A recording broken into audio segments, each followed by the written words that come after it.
Каким петропавловским зданием связывают великого алматинского архитектора, где можно взглянуть на работы основоположников казахской живописи? В чем уникальность полотна первой художницы Казахстана?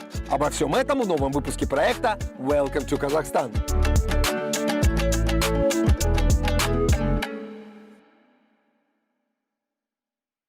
Многие гости Петропавловска удивляются, впервые увидев здание Музея изобразительных искусств. Причудливый теремок зеленого цвета сразу же привлекает внимание. Что же ждет гостей музея в его экспозиционных залах? Узнаем. Это проект Welcome to Kazakhstan. Меня зовут Закиржан Мамлютов. Давайте расширять кругозор.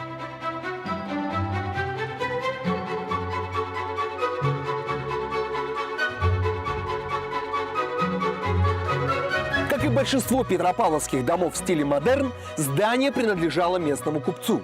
В данном случае речь о лесопромышленнике Юзефовиче. Кто именно был архитектором, неизвестно, но большинство исследователей сходятся на имени Андрея Павловича Зенкова. Это выдающийся проектировщик, живший в Алматы и выстроивший на собственные средства Васильевскую церковь. И вправду, архитектура дома Юзефовича напоминает творение Зенкова, особенно знаменитый Вознесенский собор.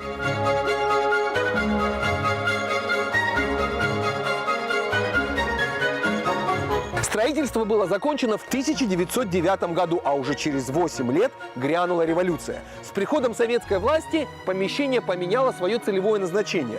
Сначала здесь была колония для малолетних преступников, чуть позже школа рабочей молодежи. Лишь в 1985 году все это было отреставрировано и передано музейному объединению. С тех пор здесь располагается Североказахстанский музей изобразительных искусств.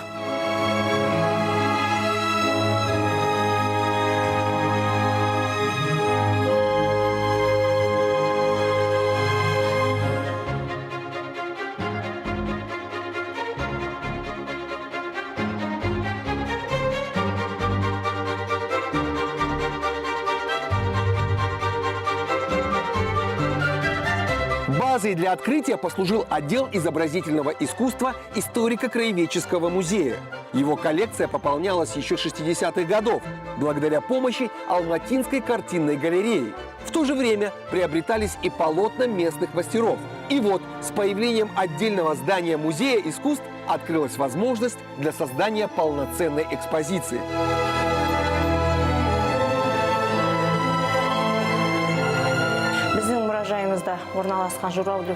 В нашем музее изобразительных искусств помимо живописи и графики выставлено много работ скульпторов и художников. Одна из них – работа талантливого скульптора Николая Журавлева, который родился в России в 1926 году. Свое творение Николай Степанович создал в 60-х годах. Скульптура выполнена из мрамора. Работать с этим материалом непросто. Скульптура получилась довольно четкой. Изящная работа Николая Журавлева называется «Мама». Это казахская женщина, задумчиво смотрящая вдаль. Автор детально изобразил губы, глаза, брови. Осымен қатар тек қана мәрмәрден жасалған бұйымдар емес, сонымен қатар бізде ағаштан да жасалған мүсіндер кездеседі. Только в 2 музеях Казахстана слабовидящий может получить всю информацию об экспонатах музея. С помощью такого барельефа и азбуки Брайля человек с плохим зрением может узнать, что же изображено на картине.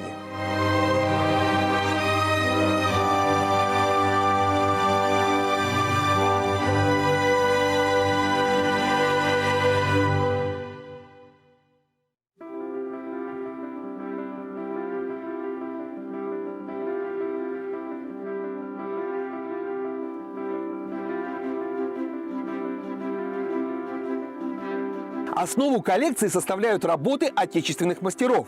Есть тут и картины одного из основателей Казахстанской профессиональной школы живописи – Аубакира Исмаилова. можно взглянуть на его пейзажи, изображающие красоты природы Казахстана. К слову, когда ему было всего 15 лет, он участвовал в первой передвижной выставке казахских художников и посещал Петропавловск.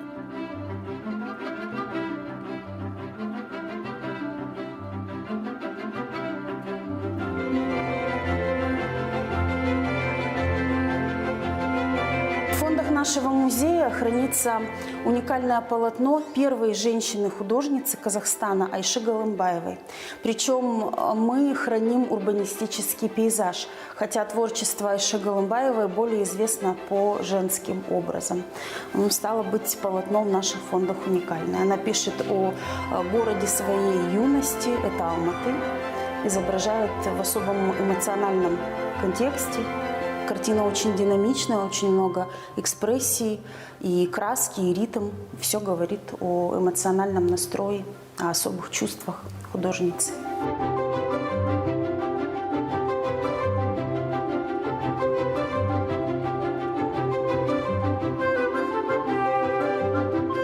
Одно из известнейших имен в казахской живописи – Абылхан Кастеев. Выдающийся акварелист стал основоположником казахского изобразительного искусства.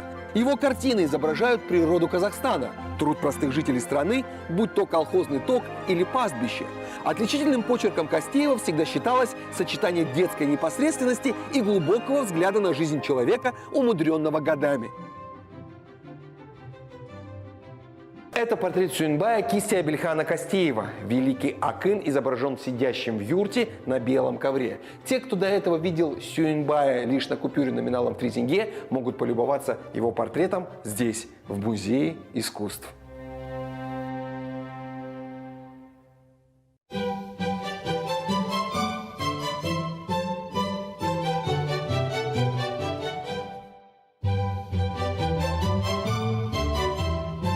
Еще один художник, выбравший темой своего творчества труд и народный быт, Николай Крутильников.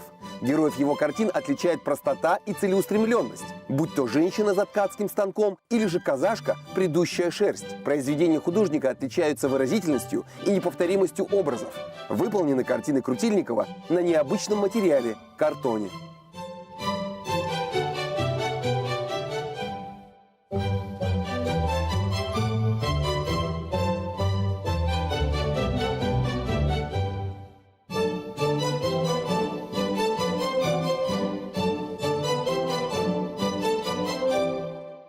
Данное живописное полотно датируется 1944 годом, то есть оно было написано в годы боевых действий еще, и написано на двух сшитых между собой холстах, двух частях ткани, что, в принципе, невозможно вообще. То есть, возможно, таким образом был показан дефицит материалов в то время. Но, тем не менее, художница Александра Плисовская изображает сюжет балерины, которые готовятся к выступлению.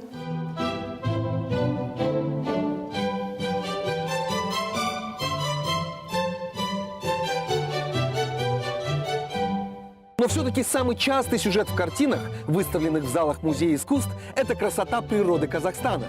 Казалось бы, какими цветами и в какой манере можно оригинально изобразить ту же степь? Но каждый художник видит ее по-своему. А что уж говорить о горах и озерах. Любовь к родному краю – основной мотив творчества казахстанских мастеров живописи.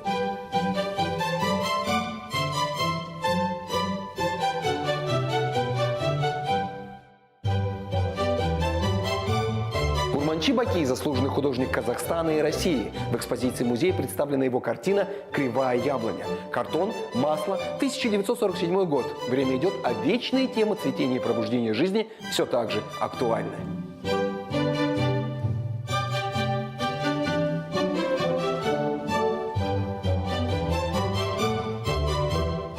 Попасть в Музей изобразительных искусств Петропавловска очень просто. Расположен он в центре города по адресу улица 314, Стрелковой дивизии 83.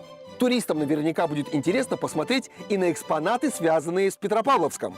В музее обширно представлено творчество местных мастеров кисти. Можно сказать, что дом Юзефовича сам по себе является уникальным экспонатом. И посетив его, вы еще больше познакомитесь с миром казахстанского изобразительного искусства.